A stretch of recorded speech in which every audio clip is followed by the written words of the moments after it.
I have the pleasure today of introducing our speaker, who I keep running into all over town and saying hello, mostly over coffee, and in a number of different places, actually. Our speaker today is Harry Posner. Harry's a member of Words Aloud Poetry Collective, the Headwaters Writers Guild, Writers Inc. Alton, and an associate member of the League of Canadian Poets. Harry is the author of 6 books, including poetry, novels, and short stories, and has produced several spoken word CDs. He brought along some samples at the back of the room there that you might want to look at. Last summer, Harry was named Dufferin County's first Poet Laureate, a position that has him totally chuffed to the bullocks. Did you get that, David? And I won't go any further into that. He's here today to talk about the relevance of poetry in the digital age. Please join me in welcoming Harry Posner.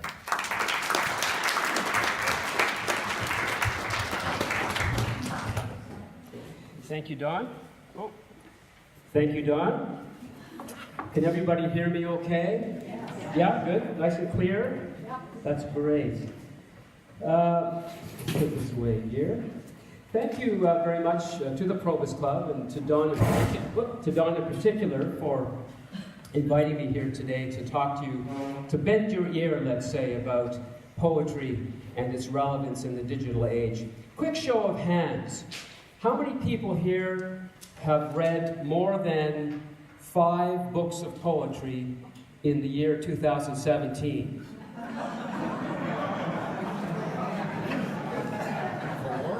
Not a single hand. Anybody here read 1 book of poetry? Oh, okay, we got a few. That's good. Thank God for that. Okay. Just to give you a sense for what a poet laureate does, I was honored with that title, if you like, or that role, last June. And the term goes to October of this year. And what I'm obliged to do is offer up some public opportunities to spotlight poetry, perhaps offer some teaching opportunities in the libraries and the schools, etc., to bring poetry to the fore again, because it's a bit of a lost art in a way. And so some of the things I'm doing, for example, is I'm organizing a poetry festival for Orangeville, the first annual poetry festival happening in May of this year, May 5th to be exact, when the farmers market has its first outdoor session. I'm organizing an art/literary show for the Dufferin Museum and Archives in the spring. So we have a painting that goes to a poet who writes a poem about that painting, is inspired by it. And that poem goes to another painter who is inspired by the poem to create a painting, and that painting goes to another poet who is inspired to write a poem, etc. Kind of a conversation between art and words and literature.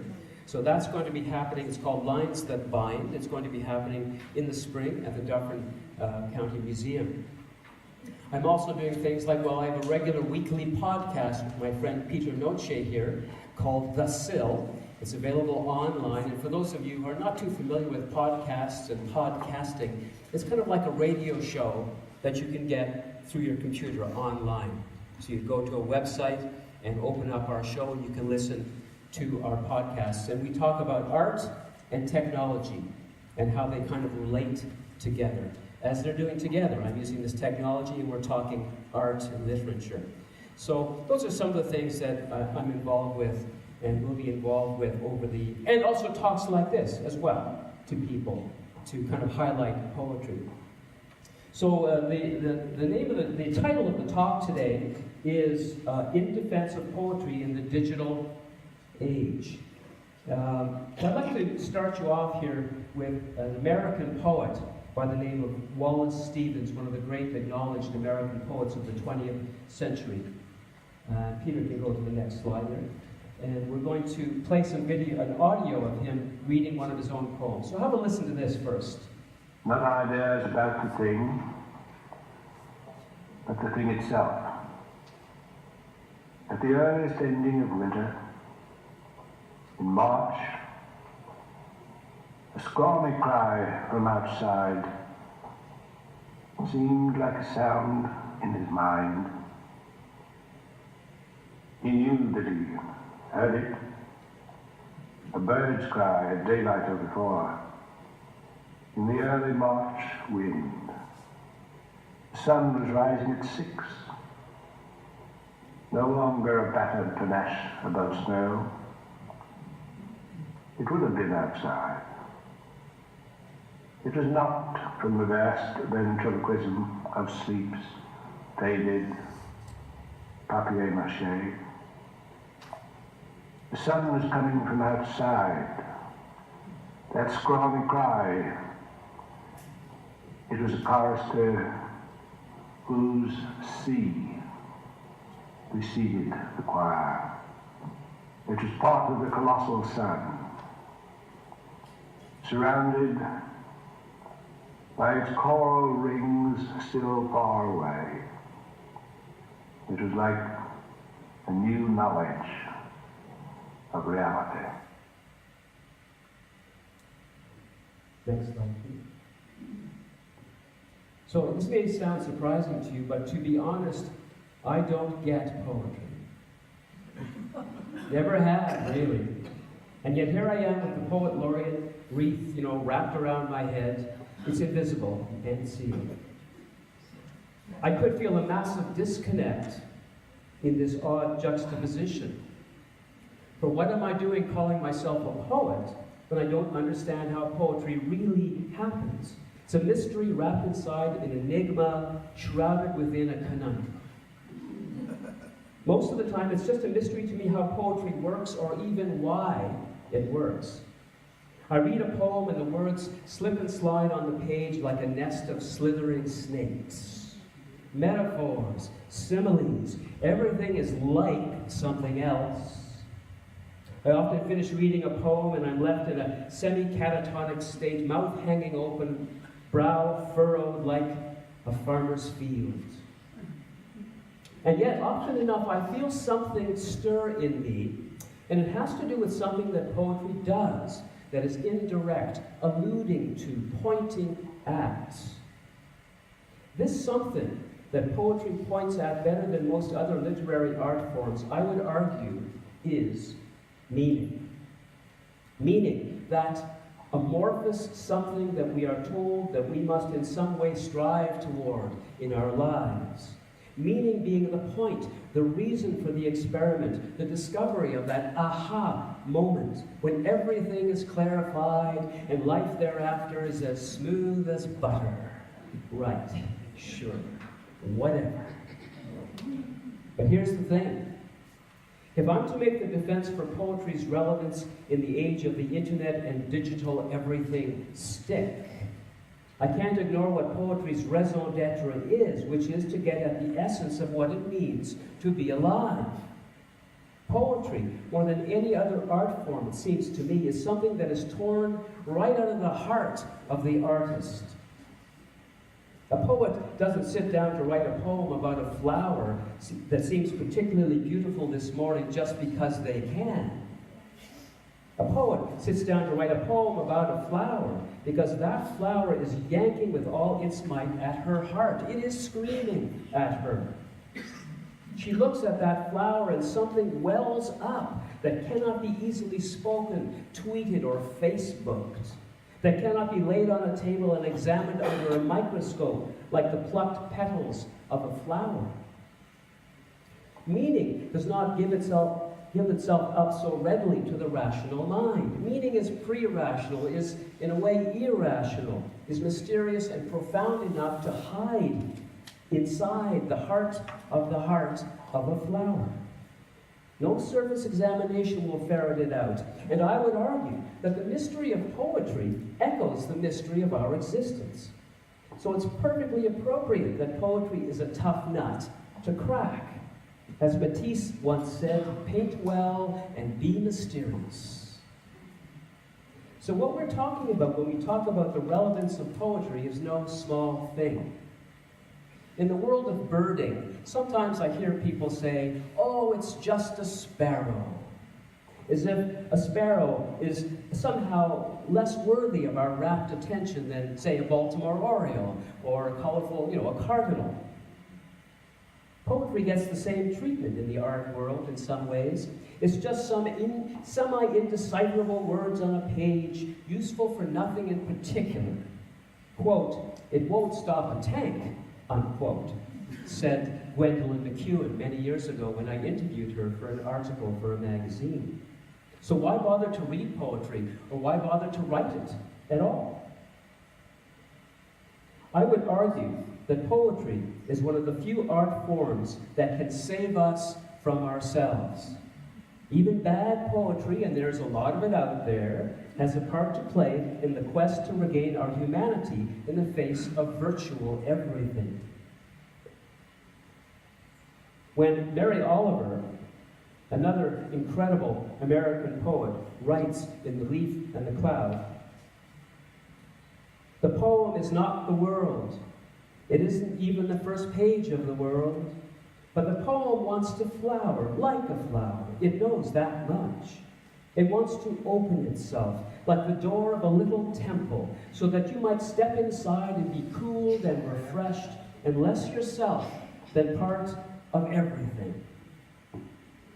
When Mary Oliver writes these simple poetic lines, she is suggesting something extraordinary, which is that the poem itself has an agenda, has meaning and purpose, which is to create a sacred space where we can feel connected to the entire universe, where we can take a breath, lose ourselves in the beauty and wonder of existence, and come away rejuvenated from the experience.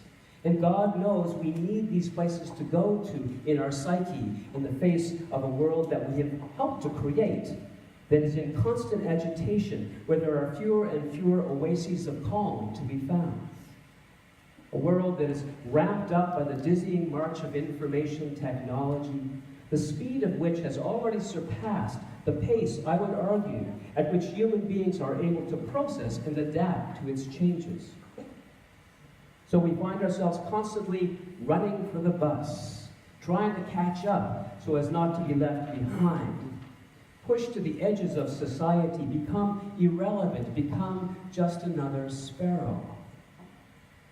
And those of us amongst the older generation feel this more acutely, as our children and grandchildren shake their heads at our bewilderment over Skype, Instagram, and the myriad other platforms, as they're called, upon which we are told we need to stand in order to be seen and heard.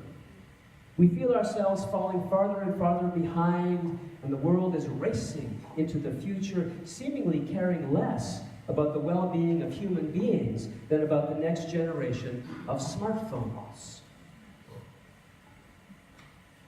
Lawrence Ferlinghetti, now 98 years old and going strong, and one of the commanders of the Beat generation, poets, wrote in a little book called Poetry as Insurgent Art, quote, "Poetry like love dies hard among the ruins."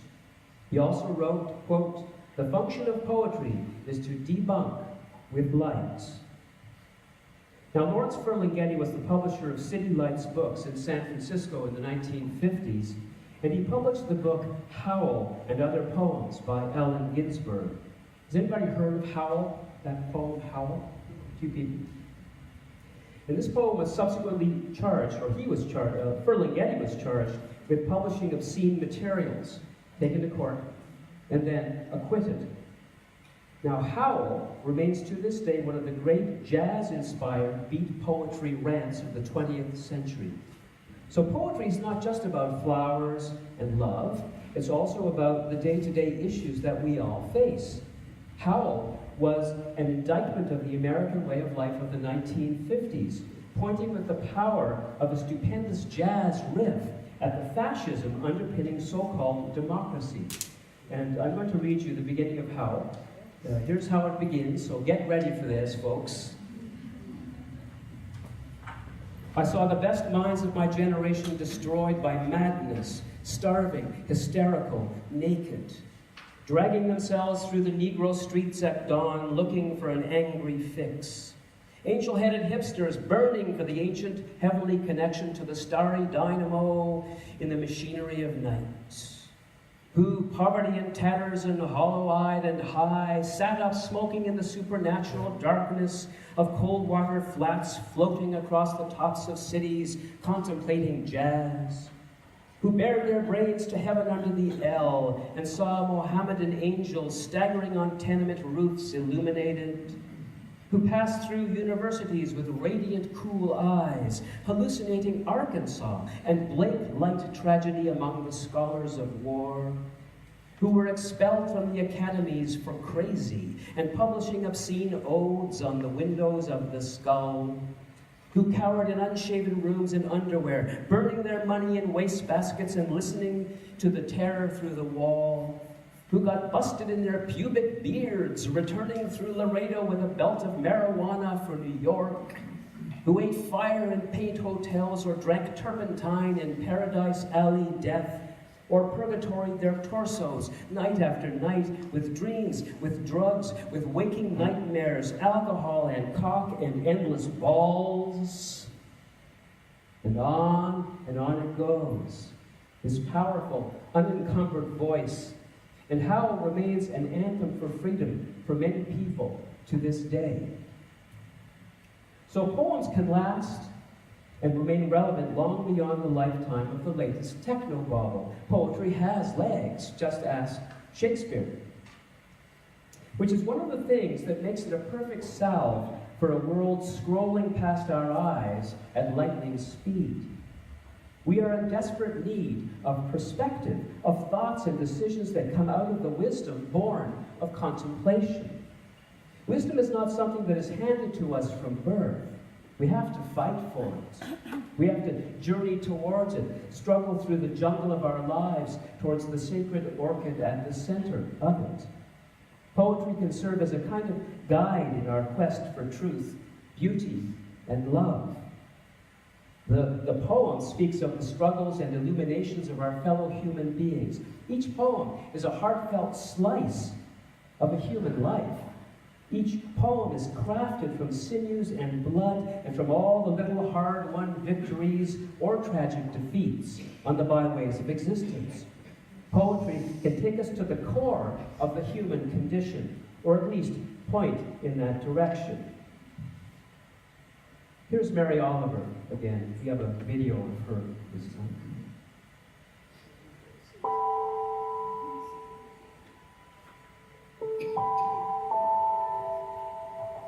You do not have to be good. You do not have to walk on your knees for 100 miles through the desert repenting. You only have to let the soft animal of your body love what it loves. Tell me about despair, yours, and I will tell you mine. Meanwhile, the world goes on.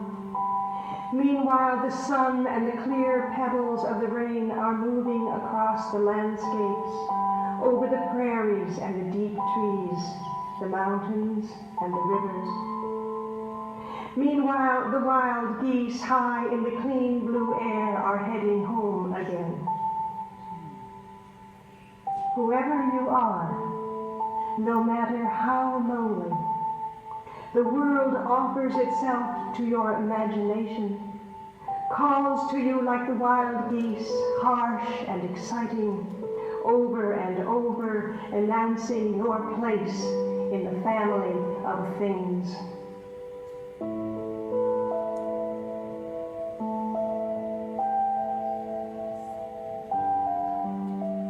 There's a kind of healing prescribed here that can be found in this kind of poetry. Take a walk in the woods and a dose of Mary Oliver and see me in the morning. The other concept that has to be raised here is that of authenticity.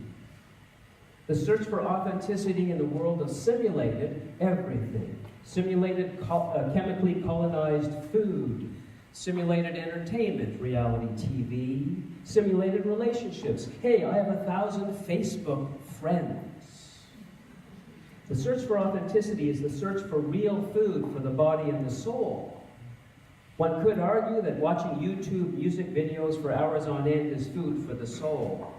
But I would argue back that a pixelated, multi-fragmentally edited version of a rock band bouncing around a 5x7-inch screen is as far from authentic food for the soul as one can get. I would argue that the simulation of art is not art. Art is tactile. Art is a full contact sport. And writing is no different. The tactile nature of writing, from the dance of the writer's fingers across the keyboard, the scratch of pen on paper, to the smell of the ink in the novel you've just cracked, all of it part of the authentic relationship that is built up between writer and reader. All of this is missing when reading a digitized poem, let's say.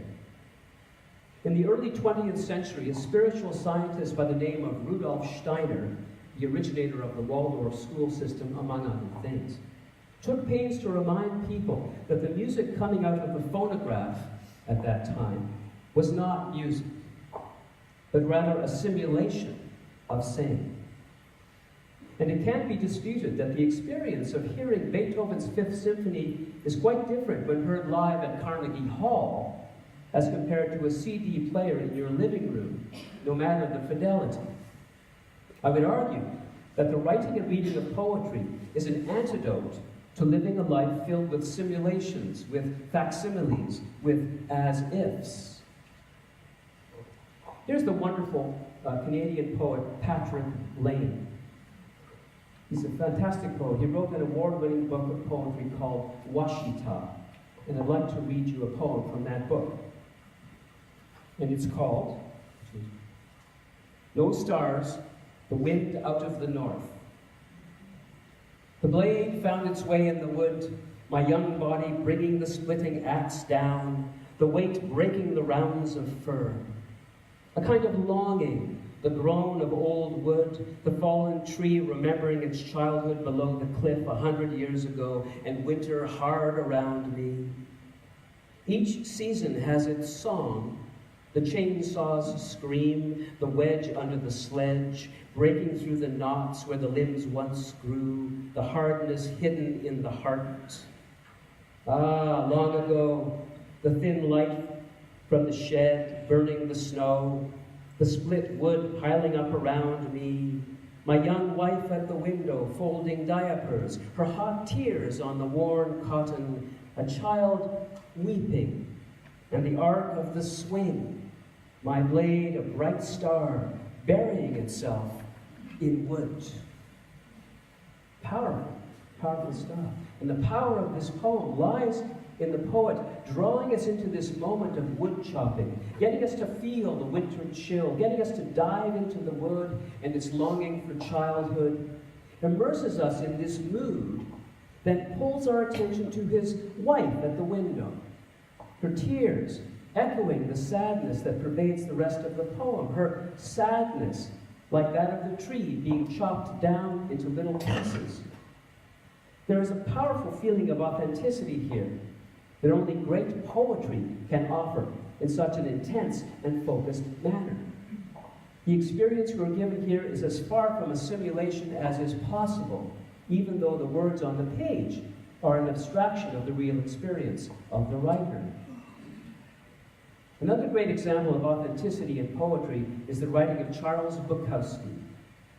Alcoholic, struggling for much of his life, caught up in booze, women, and mayhem, his poetry came from the gut and the gutter.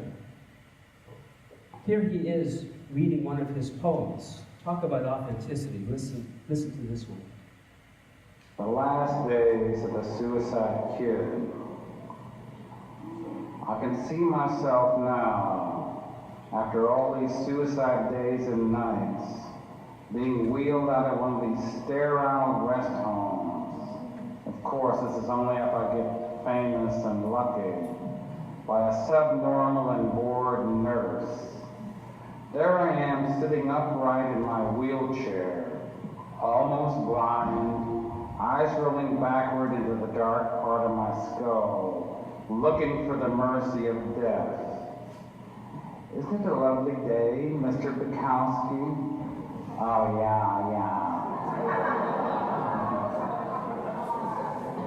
The children walk past and I don't even exist.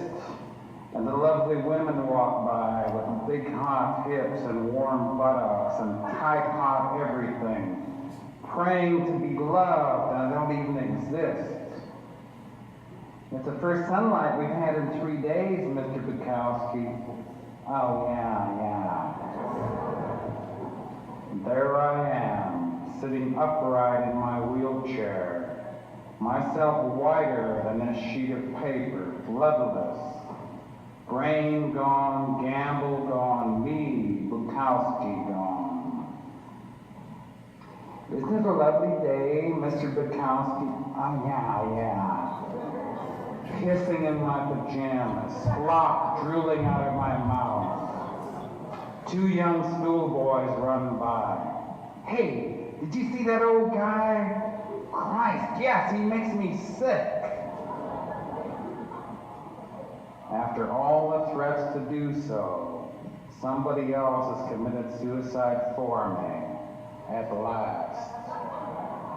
The nurse stops the wheelchair, breaks a rose from a nearby bush, puts it in my hands. I don't even know what it is. It might as well be my pecker for all the good it does. There you go, authenticity. 101 from Charles Bukowski. So when I say that poetry can save us from ourselves, I truly mean it. The propensity for polarization, aided and abetted by simple-minded rhetoric, has become the modus operandi for those who would control our thoughts and our actions. In the age of the internet, language has been put in the service of what I would call the commerce of power. It has been dumbed down, short-formed, LOL, made irrelevant by repetition, CD Trump. And the old relationships between words and meaning have become stale and enervating in a world that needs positive energy, needs new forms of creative engagement and alternative approaches to solving our problems. What poetry does really well is to give itself permission to loosen the tethers between words and meaning, to keep language fresh, to keep it from stagnating within our habitual ways of thinking. My first poetic hero was the American poet E.E. Cummings, who began as a classical poet but evolved into one of the early iconoclasts. His poems break with tradition in many ways. He breaks words apart and separates the pieces on the page like a collage. He glues words together into little multi-legged beasts that seem to crawl across the page. He plays with grammar. He is often colloquial in his choice of words, speaking to the common man. So here's an example of an E.E. Cummings poem. And I'm going to try to read this to you. It's a bit of a challenge, but here it goes. He as old as who staggering up some street full of people lurches vividly from tie and desperately to tie shrugging as if to say, but for Christ's sake, how can I spell drunk if I be pencils? Cummings gives us the drunk man weaving along the path in the way he plays with the dynamics of grammar, spacing, and spelling.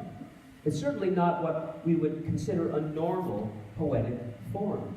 No rhyming, a kind of drunken staccatic rhythm, but a very fresh use of language that forces us to create new synapses. The neuroplasticity of the brain is a marvelous thing. This is what poetry can do to help save us from ourselves. The struggle to understand poetry can help reshape the brain itself, and otherwise bring a kind of playfulness and back into language and communication. We sometimes forget that life is a malleable substance, and language should and can follow suit. It can serve to remind us that our relationship to the world around us is at its heart an exercise in fluidity and creativity. It is a dance. And if we're going to reshape the world, rapidly spinning out of control in the worst way, we'll need to dance harder than we've ever done before, no matter our age. There is something for everyone in the world of poetry. You're a man of few words. Fancy yourself a kind of stolid samurai. I've got a haiku for you. Are you a jokester, a lampshade on the head kind of dude?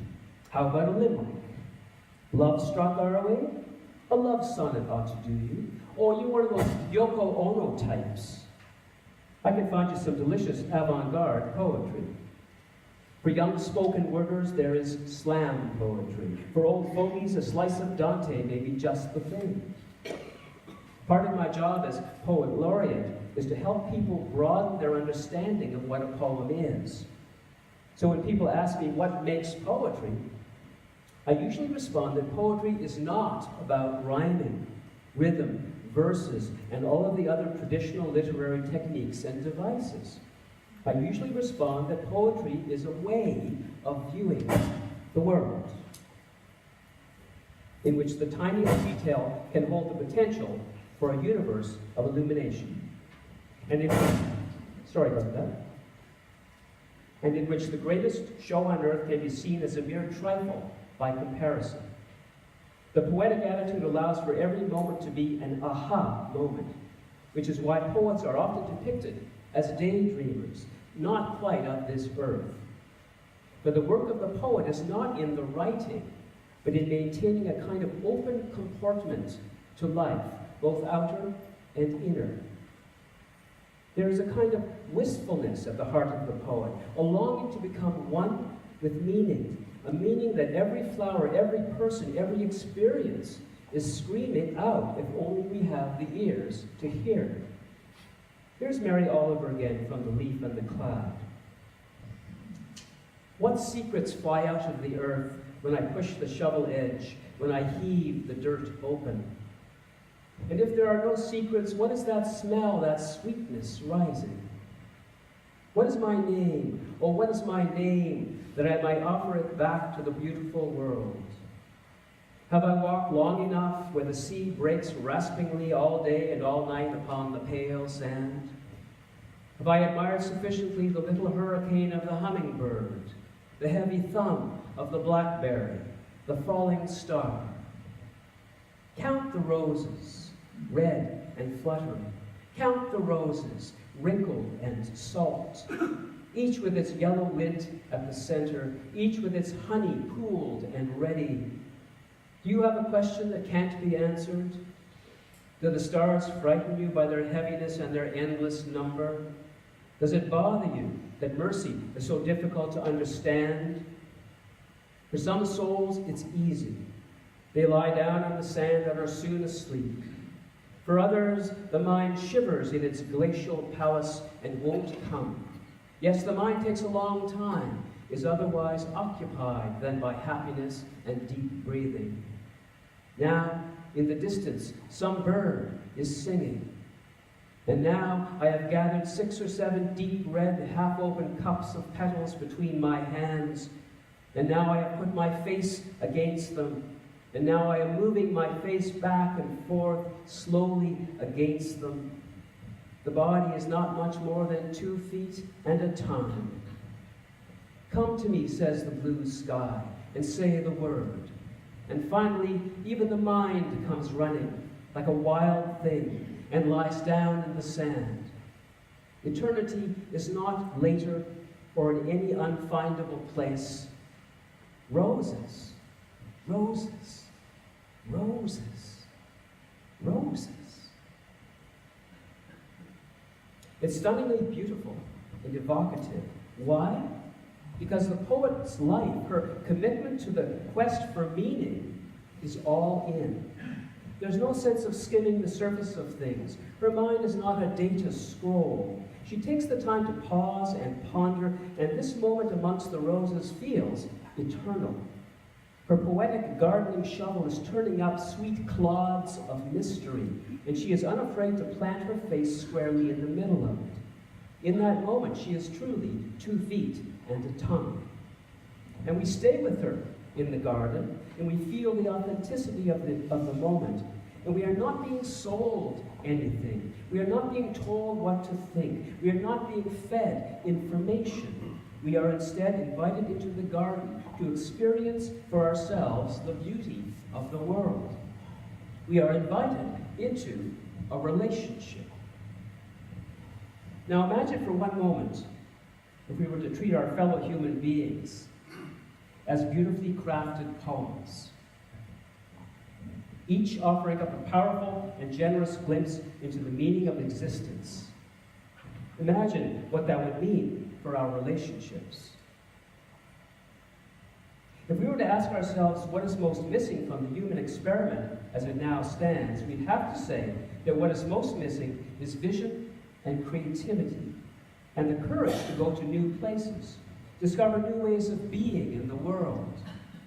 Poetry's mandate is to play in the fields of vision and creativity, coming up with new pathways towards a life well lived. Technology, on the other hand, has only one vision, one future, and that is a future that is increasingly technological. No surprise there. It can only envision more of itself. I know I'm painting a dark picture of what technology represents in the world. I'm making it out to be a kind of Sauron in Lord of the Rings. But in truth, if we take it in hand, technology and the digital world can be made to serve and support the human endeavor rather than lead us like donkeys to digital carrots. The poet, in some sense, is at the vanguard of this impulse to right a ship that is badly listed. In 1990, the brilliant botanical astronaut and psychedelic explorer Terence McKenna said, quote, "Art's task is to save the soul of mankind. Anything less is a dithering while Rome burns. If the artist cannot find the way, then the way cannot be found," unquote. I agree with him. Artists, writers, dancers, sculptors, poets must seriously take on the responsibility implied by McKenna's contention, to take on the world, so to speak, to enter the darkness, slip between the interstices between words and meaning, journey into the imagination that is like an atmosphere that surrounds the planet, enter into the other, and return with new perspectives, with radical notions, with evolutionary ideas. So when I say that poetry can save us from ourselves, this is what I mean. A poem is not just a comforting salve, not just a hallmark moment. A true poem takes us to places we've never been before. Each poem is a starship enterprise attempting to go where no man or woman has gone before. I'd like to finish this little talk with a poem I wrote some time ago. It has a number of themes running through it, including the power of creativity and language to change reality, the boundary-dissolving properties of psychedelic substances influenced by the ideas of Terence McKenna, and the hope that we can create a better future for ourselves and the planet. It's my final Pardon me? Weird technology. I told you, technology is Sauron. Eat the wrong thing for breakfast.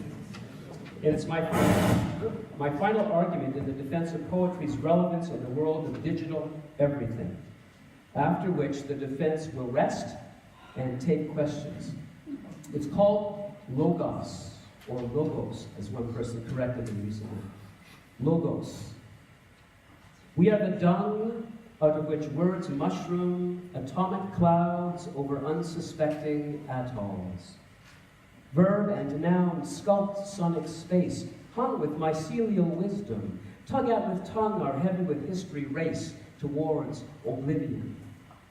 Would that we could stand, held like a stuck butterfly, all ears, let language swing in the hammocks of the mind, unbent by time's fulsome hurry, to witness the mystery unmasked, A flurry of stropharic strippers, titillating tryptamine dolls, scratching at with dagger-like knives the spores of truth buried alive under the shite of human life. Let language lift off to soar beyond logos, world maker, time out of mind, to thread the sinews of our spirit through Gaia's sacred hoop of fire, to create a freeing bone dance, all bird-like and flutter, flying through utter space towards the shock-waving edges of time, licking at tender traces of ineffability, seeing beauty in the raving rhymes of madmen, in the tiny beating ribbit heart of a toad, to stitch together our edges, our ages, and make new all things that once were old. Because the future moves through us, attracting in us only that which can future, only that which can mint fresh verbs, sex it up for new nouns, plant baby herbs in the ground of being, get the hots for a subjunctive clause. Because speaking is believing. And we are believers in the rhythm method, relieved when sounds rebound, reflected like love-making moans off of headboards, shaking our rattles of bones like baby Jesus's gurgling sacred tones. We are kindling, ready for the match, the sexy muse in stilettos straddling our creative hips, lips becoming brushes flush with the paint of syntax, palette knives slicing through canvas. Because no, we are not saints, but nor are we sinners. We are alive with world, scribbling cryptic rhymes about samurai zen, about the power of now, but how love is the root, the flower, and the stem. Because it's in the dreaming, it's in the fiery flow that slashes crimson trails across our bloody backs that time uncovers its tracks towards evermore. It's in the fecund spaces between, where the quantum news is announced. And the leap is not a leap of faith, but an orgasmic bounce into the very heart of being, a race to where the future is always now. We are dung and dance, the what is and the what will be, wild and lurching through this waking trance, reaching through our blindness for this sweet incandescent cubic centimeter of chance, this Manhattan project of the spirit called Genesis, called metamorphosis, called birth. Thank you very much for listening to this